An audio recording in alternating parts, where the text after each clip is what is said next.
E aí galera, beleza? Aqui é o professor Fernando e hoje iremos falar sobre socialismo científico, logo depois da nossa vinheta.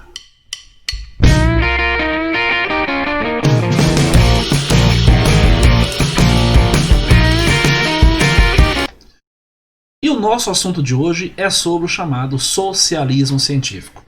Quando falamos de socialismo científico, estamos falando automaticamente de quem? Da figura de Karl Marx. Mas observamos então o contexto do surgimento desse movimento ideológico do século XIX. Paralelamente às propostas do socialismo utópico, que procuravam conciliar numa sociedade ideal os princípios liberais e as necessidades emergentes do operariado, surgiu o socialismo científico. Mediante a análise de mecanismos econômicos e sociais do capitalismo, seus ideólogos propunham compreender a realidade e transformá-la. O socialismo científico constituía, assim, uma proposta revolucionária do proletariado. E para compreender, então, essa proposta revolucionária do proletariado, observamos, então, que a situação do operário, a situação do trabalhador, em pleno final do século XVIII, e durante o século XIX não era uma situação muito boa. Afinal de contas, a situação desse trabalhador era difícil. Eram crianças, mulheres, homens adultos, idosos, que trabalhavam em fábricas sem condições sociais, sem direitos trabalhistas, vivendo uma precarização. Então esses ideólogos do socialismo científico pensam, temos que mudar essa situação, mas diferente da proposta dos meus colegas do socialismo utópico.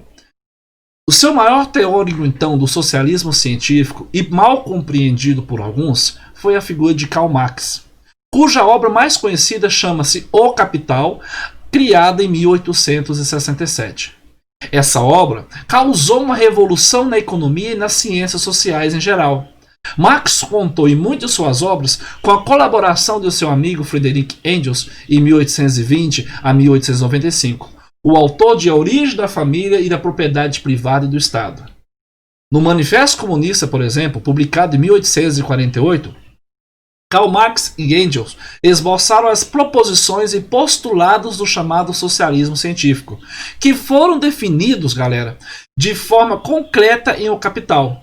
Entre esses princípios destacam-se uma interpretação socioeconômica histórica, conhecida como materialismo histórico, o conceito de luta de classes e de mais-valia e a revolução socialista, que é a proposta desse vídeo, compreender cada etapa dessa linha de pensamento de Karl Marx. Beleza?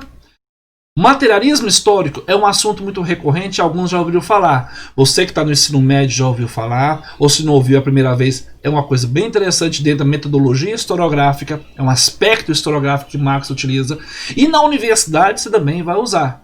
Defende a ideia de que toda a sociedade é determinada em última instância pelas suas condições socioeconômicas, a chamada infraestrutura, adaptada a ela as instituições, a política, a ideologia e a cultura. Como todo, compõe o que Marx chamou de supraestrutura. Então, infraestrutura, podemos dizer que são o quê? É as forças produtivas. Quais forças produtivas, professor Fernando? Tecnologia, talento, ciência.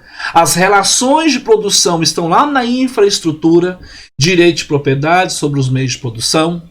Essa infraestrutura determina o que vai ser a superestrutura, que é composta pela cultura, pela religião, pela moral, pelo direito, a concepção de Estado, a política, a polícia, o exército.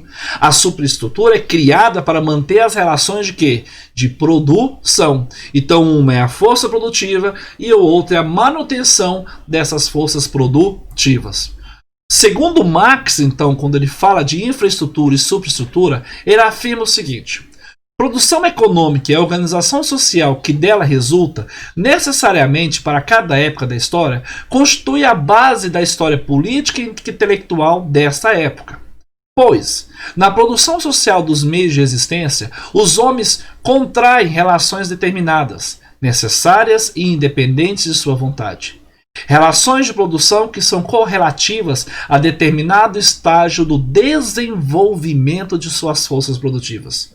Todo o conjunto dessas relações da produção forma a estrutura econômica da sociedade. Essa estrutura econômica é a base real, fundamental à infraestrutura, sobre a qual se constrói uma superestrutura jurídica, política, intelectual e ideológica. Esse trecho é tirado do prefácio da Contribuição à Crítica da Economia Política, de Karl Marx.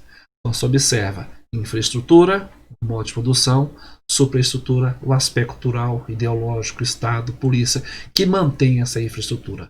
Sempre fazendo fazendo tipo uma roda girando. Na análise, então, olhando a infraestrutura e a superestrutura, Marx começa então a analisar da seguinte maneira, e começa a falar o quê? Que o agente transformador da sociedade é a chamada luta de classes. Ponto. Luta de classes. O antagonismo entre explorados e exploradores resulta da estrutura produtiva, especialmente da existência da propriedade privada. Tais classes, ao longo da história, apresentam interesses opostos, o que induz as lutas às transformações sociais.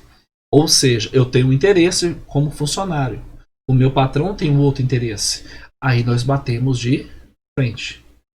Diante disso, ele dá algum exemplo. De acordo com o materialismo histórico e com a evolução histórica, e você vai lembrar do processo histórico, na Idade Antiga, na visão marxista, eu vou ter sempre o conflito entre cidadãos e escravos. Ah, professor, não lembro disso. Lembra sim. Patrícios, vamos pegar, por exemplo, patrícios, donos de escravos, donos, patrões e escravos, prisioneiros de guerra. Eu tinha um antagonismo aí, um conflito entre eles. Na Idade Média, aquele que era dono da terra e aquele que era mão de obra, senhores e servos. Na idade moderna, a nobreza versus a burguesia camponesa. E isso vai resultar, um exemplo concreto, a Revolução Francesa. Não foi a burguesia com os camponeses que derrubaram a nobreza, o antigo regime? Na idade contemporânea, nós temos então, e até hoje, esse conflito de classe entre os burgueses e os operários. E nessa concepção marxista, que nós podemos chamar de marxismo, dentro do socialismo científico, surge o conceito de mais-valia. Professor, mas o que é mais-valia? Alguns falam, é o tempo que você trabalha que você não recebe. Mas vou colocar cientificamente aqui para não ficar no senso comum. Mais-valia é o valor da riqueza produzida pelo operário, além do valor remunerado de sua força de trabalho. Essa diferença é apropriada pelos capitalistas, caracterizando a exploração operária. A mais-valia tende, assim, a ser um fator crescente e imprescindível de capitalização da burguesia. Na chargezinha que aparece aí, eu tenho um trabalhador, eu tenho um patrão pagando salário para o trabalhador, mas olha a riqueza criada pelos trabalhadores. Essa riqueza criada, dentro do capital, será chamada mais-valia. Então, nessa outra charge, compreendeu? Mais-valia, horas trabalhadas, valor do salário. E que é a mais-valia? É a parte do operário trabalho de graça para o patrão. Fechou? Facinho, facinho. Isso é a mais-valia. Comece a observar seu cotidiano, comece a observar suas relações de trabalho. Diante disso, a Revolução Socialista, Marx considera então inevitável a ação política do operariado que inauguraria a construção de uma só nova sociedade. No primeiro momento, seriam instalados o controle do Estado pela ditadura do proletariado e a socialização dos meios de produção, eliminando a propriedade privada. Numa etapa posterior, a meta seria o comunismo, que representaria o fim de todas as desigualdades sociais e econômicas, inclusive o próprio Estado. Nessa etapa, o homem viveria de acordo com o seguinte princípio: cada um segundo sua capacidade e a cada um segundo as suas necessidades. E aí, como historiador, observamos o quê? Que a revolução em si parou na primeira etapa. Temos, por exemplo, a Revolução Russa. E aí temos que lembrar que Marx foi interpretado por muitos líderes revolucionários. E aí, quando falamos de interpretação, estamos falando de releitura de obras de Karl Marx, cada um reinterpreta, relê e defende de acordo com o seu ponto de vista e aquilo que ele quer vender. Ok?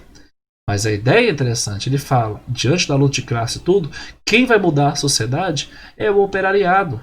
É ele que vai mostrar e fazer a revolução. Ok? O método que ele tem para poder observar e analisar a sociedade é o que nós chamamos de método dialético.